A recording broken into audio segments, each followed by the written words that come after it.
Bonjour, aujourd'hui pour notre série Entrepreneurs sous les projecteurs, on reçoit Étienne Claessens de Soluflex. Bonjour Étienne.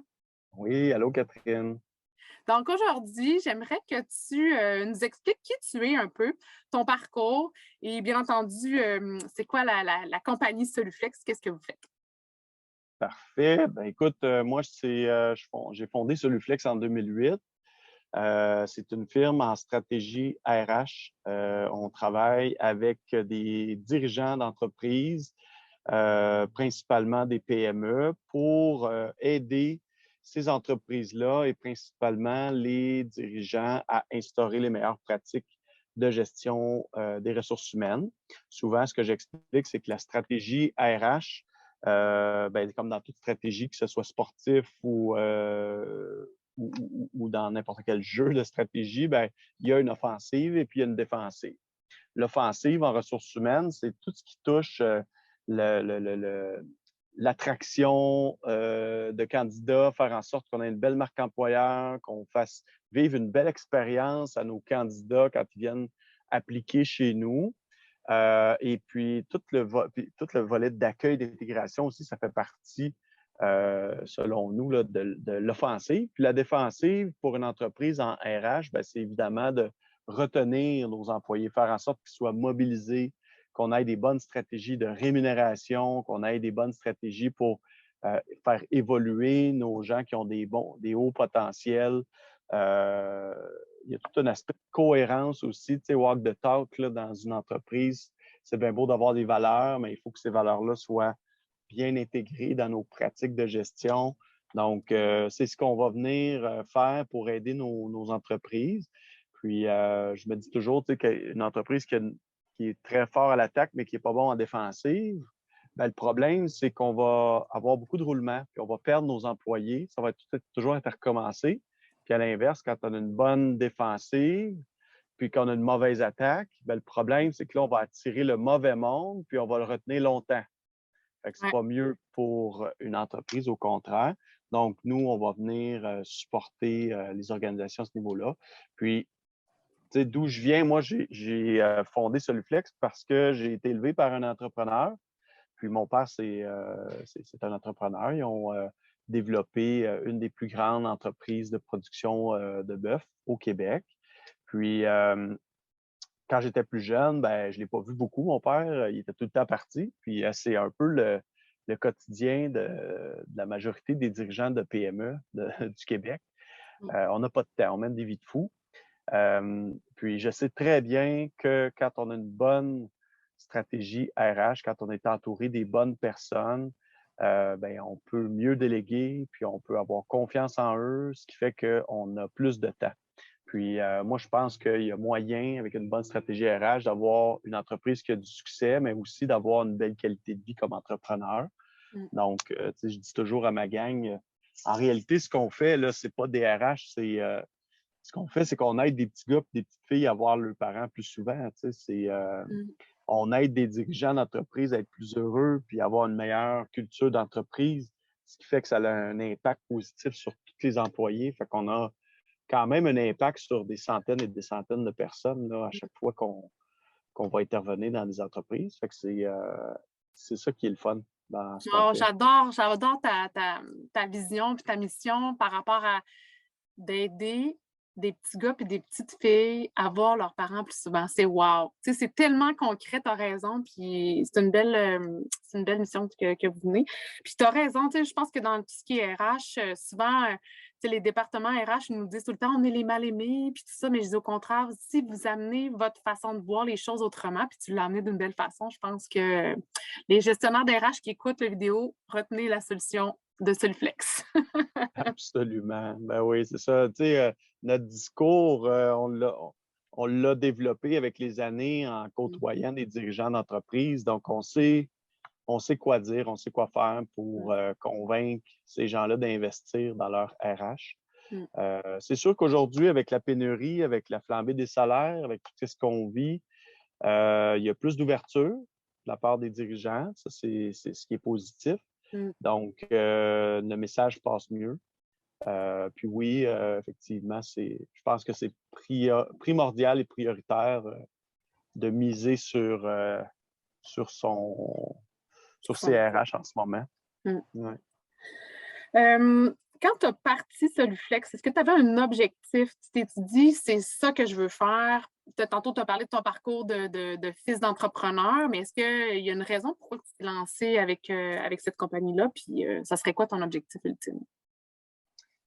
Écoute, au départ, au tout début, là, j'avais plus ou moins d'objectifs. Mon objectif, c'était d'être heureux, c'était d'être bien dans ce que je faisais, de pouvoir créer quelque chose de mes propres mains, de pouvoir. Parce que, bon, comme je t'ai dit tantôt, mon père, puis j'ai de la famille qui ont continué dans le domaine du bœuf, là, de l'agriculture. Moi, c'était moins ma tasse de thé. Fait que je voulais quand même démarrer quelque chose à mon image. Donc, à un moment donné, quand je n'avais parlé avec mon père, il m'a dit, ben écoute, si tu veux te partir à ton compte, tu veux partir de ton entreprise, ben fais-les dans ce que tu connais le mieux. Donc, c'est la raison pourquoi je suis parti en RH. Et puis, mon objectif, c'était simplement ça, c'était d'être bien, d'avoir une flexibilité, de ne pas avoir de patron, de pouvoir faire un peu les choses à ma manière. Puis aujourd'hui, ben, on a vraiment bien travaillé, moi et mon équipe. Je ne peux pas dire juste moi, parce que mon équipe a beaucoup contribué à développer toute la méthodologie d'intervention derrière Soluflex qui fait notre différence, qui fait qu'aujourd'hui, on a été capable, depuis 2 ans et demi, de lancer le tout premier réseau de franchises en consultation RH au Canada. Donc, les franchises Soluflex, ben c'est quand même assez complexe, là, faire des RH dans des entreprises, développer des processus RH et puis que ce soit uniforme et qu'il y ait une belle qualité dans tout ça. Donc, avec le 14-15 ans de travail, ben, on a su développer ces méthodes-là et maintenant, ben, on a 5 bureaux. L'objectif, c'est d'avoir une vingtaine de bureaux d'ici 2030, puis d'être une soixantaine là, au total dans l'équipe, employés et franchisés. Donc, à date, en tout cas, ça va bien. On est bien parti, là. Oui, vous êtes à Québec, là, je pense, ça? Comment? Vous êtes à Québec maintenant? Ben oui, effectivement. Puis, on en a en Estrie, dans les Laurentides, à Laval. On a Saint-Hyacinthe, Sainte-Julie. Donc, on a quand même plusieurs bureaux. L'enjeu, c'est ça, c'est de faire connaître les franchises Soluflex parce que dans le domaine, un franchisé RH, ben, il doit avoir de l'expérience, il doit être CRHA, donc membre de l'Ordre des conseillers ressources humaines.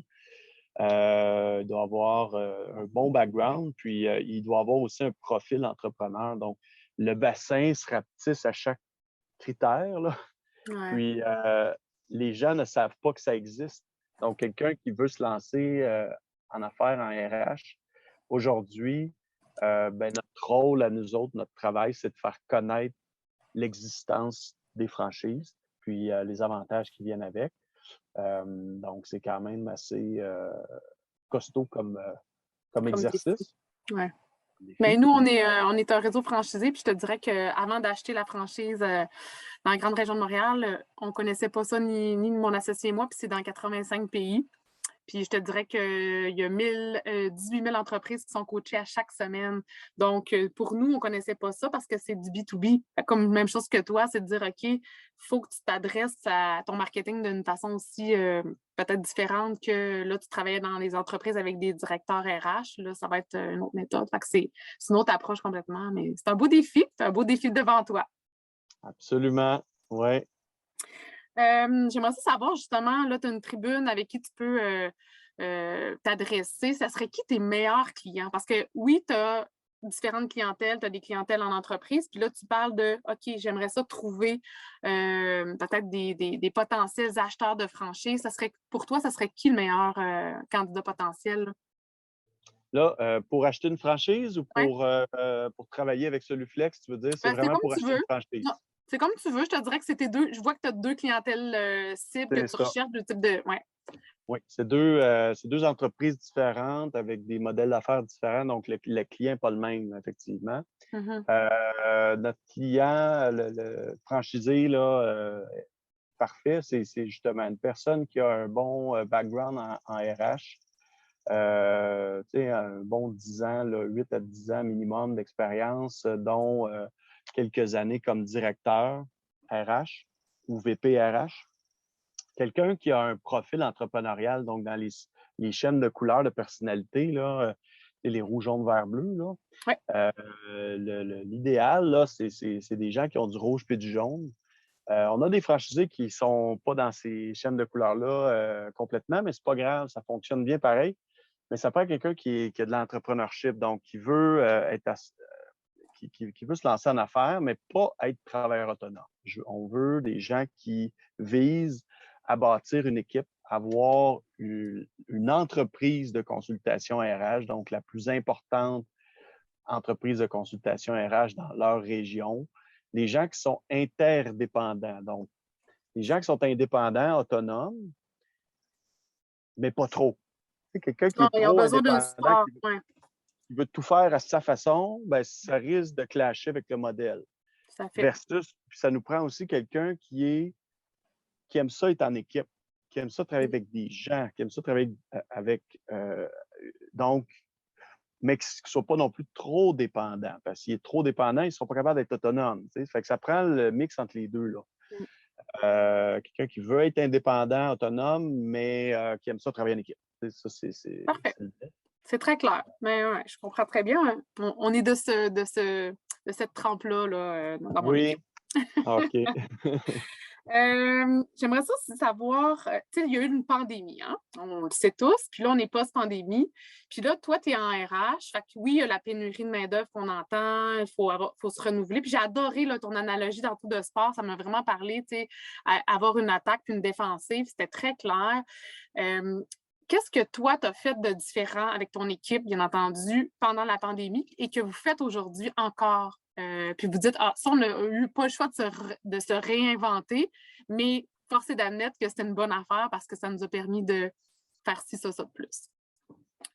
Ben, il a fallu effectivement se réinventer à plusieurs niveaux. Euh, la première, c'est au niveau des interventions clients. On était, ben, écoute, on était déjà bien équipés au niveau du travail à distance, du distanciel, avant la pandémie parce qu'on faisait plusieurs interventions avec un mix de travail à distance puis de travail sur place chez nos clients. Euh, L'aspect qui a été, je te dirais, le plus complexe, euh, ben, ça a été tout le volet développement des affaires. Parce que le développement des affaires, avant, c'était beaucoup de bouche à oreille, beaucoup de rencontres en personne, dans des activités de chambre de commerce, des choses comme ça. Tout a arrêté pendant 2 ans. Les rencontres à distance, les webinaires, les visios. Donc, on a fait beaucoup de webinaires, on a fait beaucoup d'investissements dans le marketing web, là, Ouais. chose dans laquelle on était présent, mais on a décuplé nos efforts à ce niveau-là. Donc aujourd'hui, bien, ça nous est resté ça. Ouais. Tout le développement de marketing web et Google Ads, ces choses-là. Mm. L'autre chose qu'on a fait de différent, c'est que au tout début de la pandémie, le gouvernement a lancé des subventions PACME, là, donc pour aider les entreprises à former leurs employés plutôt que de les congédier. Donc, on a développé en très, très, très peu de temps des programmes complets de formation qu'on a lancés pendant cette période-là, ce qui nous a amené beaucoup de travail. Heureusement, on l'a fait. On a réussi à se tourner vraiment rapidement, puis à être créatif pour avoir ces programmes de formation-là. Puis ceux-là nous restent. Maintenant, on a eu des belles expériences, donc on est capable de les proposer auprès d'organismes régionaux pour faire ces formations-là avec eux. Donc, je te dirais que c'est principalement ça qu'on a fait pour se réinventer. Très bien. Puis, il a fallu gérer avec les absences nombreuses de l'équipe parce qu'il y a beaucoup de mamans avec des jeunes enfants dans l'équipe. Puis, fait que ça a généré son lot de complications, c'est certain, mais là, on est pas Ouais. mal passé à travers. Puis, L'équipe est revenue. Est-ce que tu as quand oui, même une équipe qui est quand même dédiée au bureau ou le télétravail va perdurer maintenant? le travail perdure. On a encore nos bureaux. On se demande si on va les garder, tu sais, Ouais, comme tout le monde. ouais, exact. Euh, je pense que c'est bon d'avoir des bureaux parce que ça crée un environnement où est-ce que les gens peuvent se rassembler. Fait que les lundis, on est tous là. Après ça, dans la semaine, ben, c'est des va-et-vient. Là. Il y a des gens qui viennent, il y a des gens qui viennent moins. On est tout équipé pour travailler à distance. Mais moi, je suis un gars de people. J'aime ça, Mm. être en contact avec mon monde. Donc, c'est pour ça qu'on hésite un peu là, Ouais, côté bureau, à s'en départir. Mais bon, en tout cas, c'est là qu'on en est aujourd'hui. On va voir ouais. ce que L'avenir nous l'avenir nous dira. réserve. Ouais, c'est ça. Exact. Excellent. Avant d'aller dans ma dernière question qui va être ton fameux dicton, pas que tu as le temps d'y penser, j'aimerais ça savoir qu'est-ce qui t'inspire le plus. Tu sais, c'est dans le domaine des affaires, tu sais, des fois, on embarque dans notre feu roulant, on embarque dans notre to-do, puis tu l'as dit tantôt, pour toi, c'est important d'avoir un équilibre, puis tout ça. Mais il y a des moments aussi qu'il faut décrocher puis continuer de s'inspirer. Comment tu t'inspires, toi, ça peut être dans ton quotidien, ça peut être une fois par année, ça peut être de la façon que tu le fais, mais tu t'inspires comment pour rester allumé encore là, avec la flamme? Je pense que l'inspiration vient du fait que je suis capable de décrocher quand c'est le temps de décrocher. Mm. Parce que, comme dirigeant d'entreprise, on est toujours en train de réfléchir à des nouvelles idées ou à des façons différentes de développer des affaires ou à des façons différentes de faire les choses pour se démarquer. Donc, c'est un feu roulant là, dans ma tête, en tout cas, je vais parler pour moi. Mais je sais que c'est la même chose pour plusieurs dirigeants d'entreprise. Euh, fait que, comment je fais pour me ressourcer, c'est vraiment les soirs, les fins de semaine, j'arrête, je décroche, j'éteins mon ordinateur, je réponds pas au téléphone. Quand je prends des vacances, j'ai un pied à terre là, dans les montagnes rocheuses, puis quand je vais là-bas, passer une semaine, ben, je prends aucun courriel, aucun texto, pas de téléphone, donc je réussis à vraiment décrocher. Je fais confiance à mon équipe. Heureusement, on a mis en place beaucoup de choses pour que l'équipe soit autonome. Ouais. Puis, ben, c'est ça. Ça me permet d'être moi-même, de bien décrocher quand vient la fin de semaine, puis les vacances. Là. Ah Je pense ouais, que c'est comme ça que je me ressource, là, puis c'est important. Sinon, je participe quand même à des activités du groupement des chefs d'entreprise, maintenant qui s'appelle Entre chefs PME. Ça aussi, c'est très ressourçant, c'est stimulant d'avoir des discussions d'affaires avec d'autres dirigeants d'entreprise. ouais. Fait que j'ai des lectures aussi, j'ai des lectures là, d'affaires qui me permettent d'avoir des nouvelles idées. Euh, Fait que je te dirais que c'est pas mal comme ça que je me ressource. Là. J'adore ça. J'ai beaucoup aimé le dernier morceau, surtout là, de faire de la lecture, parce que moi, je prône beaucoup ça, l'apprentissage continu, mais je fais des blagues. J'adore l'aspect équilibre aussi que tu disais. Tu sais, décrocher, moi aussi, on arrive d'un petit week-end, on est dans Charlevoix présentement encore, on profite de notre été. Les enfants s'amusent pendant que moi, je fais mes entrevues. C'est la beauté du télétravail. Mais en fin de semaine, ben, c'était de dire, OK, on s'en va faire une activité en famille, puis on décroche. Puis quand on revient, là, j'ai vu des choses, ça me fait penser à des trucs. Fait que faut trouver notre méthode à nous. Hein. Fait qu'il y en a il faut qu'ils partent à l'autre bout du monde. Puis moi, juste de fermer mon ordinateur et mon téléphone la fin de semaine, je suis comme toi, ça me régénère toute mon énergie. Fait que, voilà. Ouais, ouais. Merci de ton partage. J'ai une dernière question. Ça serait quoi ton fameux dicton? As-tu une phrase? Il y en a plusieurs personnes qui ont ça dans la vie. Il y en a qui n'en ont pas. Est-ce que tu en as un, toi, un dicton, une petite phrase, une quote là, que tu peux citer de temps en temps? Ben, écoute, j'en ai quelques-unes, là, mais il y en a une que je répète, je pense que c'est l'affaire que je répète le plus souvent, c'est que il y a une raison pour chaque chose. Il y en a qui disent il n'y a rien qui arrive pour rien. Ben, moi, je le mets au positif. Il y a une raison pour chaque chose. Ça veut dire la même chose. Là. À chaque fois qu'il arrive quelque chose de dur ou un passage ou une difficulté, ben, je me dis, écoute, il y a une raison pourquoi ça arrive. Puis au bout d'un certain temps, il n'y a toujours qu'à réaliser que finalement, c'est mieux de même. C'est parce on en vit tous là, des coups plus difficiles, puis donc, c'est vraiment ça ma phrase clé. Là, il y a une raison pour chaque chose. Excellent. Ben, merci, Étienne. C'est super gentil d'avoir donné de ton temps aujourd'hui pour la communauté d'affaires Action Coach. Je t'invite aussi à partager sur tes réseaux sociaux avec Soluflex également si tu es intéressé. Pardon. Puis, Ouais. bien entendu, on va dans l'infolette mettre aussi ton site pour aller fouiller un petit peu c'est qui toute ta belle équipe derrière toi, puis les services que vous offrez. Puis d'ailleurs, j'en profite pour dire qu'on est très heureux. Merci d'avoir accepté le partenariat. On va lancer le nouveau programme Membership à l'automne, puis on est très heureux de compter sur vous. Donc, merci encore à toi et ton équipe d'être partenaire avec nous là-dedans. Ça fait plaisir. Bonne fin de journée, Catherine. Toi aussi. Bye bye.